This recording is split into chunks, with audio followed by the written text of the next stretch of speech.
السلام علیکم۔ کراچی میں لرزہ خیز واقعے نے کھلبلی مچا دی۔ بوری میں ملنے والی 7 سالہ بچی کی لاش کا پوسٹ مارٹم، زیادتی کی تصدیق، والدین پر قیامت گزر گئی۔ کیا آپ حالات حاضرہ سے آگاہی حاصل کرنا چاہتے ہیں؟ خبر کے پیچھے چھپے اصل حقائق جاننا چاہتے ہیں تو ابھی سبسکرائب کیجئے جلمل پاکستان کو اور ساتھ ہی گھنٹی کے نشان پر کلک کر دیں۔ آپ کو بتاتے چلیں کہ کراچی کے علاقے لانڈی میں 6 روز سے لاپتہ 7 سالہ بچے کی لاش کچرا کنڈی سے مل گئی۔ 7 والدین کی اکلوتی اولاد تھی۔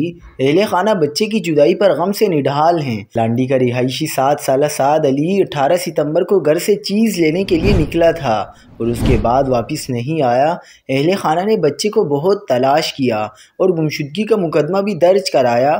Police surgeon doctor Sumaiya Tariq نے بتایا، بچے کے ساتھ جنسی زیادتی کے شواہد ملے ہیں اور بچے کی موت سر پر وزنی چیز لگنے سے ہوئی، جس سے شدید چوٹ آئی۔ یاد رہے، کراچی کے علاقے لانڈی میں کچرا کنڈی سے ایک بچے کی بوری بند لاش ملی تھی، جسے جناح اسپتال منتقل کیا گیا، جہاں بچے کی شناخت 7 سالہ سعد علی ولد سلمان علی کے نام سے ہوئی تھی۔ ورثاء نے واقعے کو اغوا کے بعد قتل قرار دیتے ہوئے ملوث ملزمان کو فوری گرفتاری کا مطالبہ کیا ہے۔